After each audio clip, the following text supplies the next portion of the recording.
নমস্কার বন্ধুরা, সুপর্ণা কিচেনে আপনাদের স্বাগত। আশা করছি আপনারা ভালো আছেন। আজ বানিয়েছি ডিম ছাড়া নিরামিষ তালের কেক। এটা আমি বানিয়েছিলাম জন্মাষ্টমী ছোট্ট গোপালের জন্য, আর ভাবলাম আপনার সঙ্গে শেয়ার করি। আমার রেসিপি যদি আপনাদের ভালো লেগে থাকে তাহলে লাইক কমেন্ট শেয়ার করে দেবেন। আর যেসব বন্ধুরা নতুন দেখছেন এখন আমার চ্যানেলটাকে সাবস্ক্রাইব করেনি, তাদের অনুরোধ রইল আমার চ্যানেলটাকে সাবস্ক্রাইব করে দেওয়া।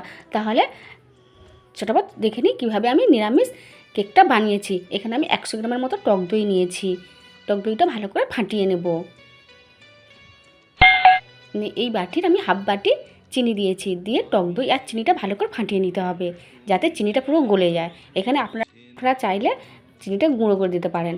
এখানে আমি চিনি আর টক দই পুরো ফাটিয়ে একসঙ্গে মিশিয়ে নিয়েছি। চিনিরও কোনো দানা ভাব নেই। দেখুন বন্ধুরা, এই সময় আমি এই কাপের হাফ কাপ রিফাইন অয়েল দিয়েছি, দিয়ে আবার ফাটিয়ে নেব যাতে টক দই চিনি আর তেল একসঙ্গে মিশে যায়। এইভাবে সময় নিয়ে একটু ফাটাতে হবে।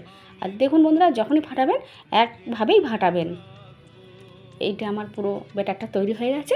এই সময় আমি 6 চামচের মতো তালের রস দিয়েছি, দিয়ে আবার ভালো করে ফাটিয়ে নেব। দেখুন বন্ধুরা, তালটাও দিয়ে ভালো করে ফাটিয়ে নিয়েছি। আর ওই বাটির মধ্যে আমি হাফ বাটি তরল দুধ নিয়েছি, নিয়ে ভালো করে ফাটিয়ে নিয়েছি। যে কাপের তেল দিয়েছি ওই কাপের 2 কাপ আমি ময়দা নিয়েছি, নিয়ে ভালো করে চেলে নেব। এখানে এই অপশানটা আপনারা যখনই ময়দা দেবেন চেলে নেবেন। দেখুন বন্ধুরা কতটা দানাভাব বেরিয়েছে, এই দানাভাবটা আমি ফেলে দেবো, দিয়ে ভালো করে ফাটাতে থাকবো। আমার রেসিপি আপনি যদি ভালো লেগে থাকে তাহলে লাইক কমেন্ট শেয়ার করে দেবেন। হাফ টেবিল চামচ বেকিং পাউডার আর হাফ টেবিল চামচের হাফ বেকিং সোডা দিয়ে ভালো করে ফাটিয়ে নিতে হবে। এখানে ব্যাটারটা টাইট মনে হচ্ছে, এখানে আমরা একটু অল্প তরল দুধ অ্যাড করেছি, দিয়ে ভালোভাবে ফাটাবো। দেখুন যখনই ফাটাবেন একভাবেই হাতটা ঘোরানোর চেষ্টা করবেন। এইভাবে সময় নিয়ে ফাটাবেন, আর যতটাই ফাটাবেন কেকটা তত ফুলবে আর পঞ্চের মতো নরম হবে। এটা অনেকক্ষণ ধরেই ফাটাবেন, প্রায় 10 মিনিট ধরে ফাটাতে হবে। দেখুন বন্ধুরা, এরকম ব্যাটারটা বেশ গাঢ় হয়ে আসবে আর কেটে কেটে পড়বে না, এইভাবে একইভাবে লম্বা হয়ে পড়বে। তখন ভাববে ব্যাটারটা ঠিকঠাক হয়ে এসছে। হাফ টেবিল চামচ ভ্যানিলা এসেন্স দিয়ে আবার ভালো করে ফাটিয়ে নেব। এইভাবে সময় নিয়ে একটু ফাটাতে হবে। এখানে ব্যাটারটা পুরো রেডি। দেখুন বন্ধুরা, আমি এরকম একটা পাত্র নিয়েছি, নিয়ে আমি তেল দিয়ে ব্রাশ করে নেব। আর ওই গামলির মাপে আমি একটা কাগজ কেটে নিয়েছিলাম, কাগজটাও বসিয়ে দিয়ে ভালো করে তেল দিয়ে ব্রাশ করে নিয়েছি। আমি তেল পুরো গামলির চারিদিকে লাগিয়ে নিয়েছি, নিয়ে ব্যাটারটা দিয়ে দিয়েছি। ব্যাটারটা দেওয়ার পরে আমি একটু ঝাঁকিয়ে নেব যাতে আর কোনো বাষ্প ভিতরের মধ্যে না থাকে। দিয়ে আমি কড়ার মধ্যে লবণ দিয়েছি, আপনারা চাইলে বালি দিতে পারেন।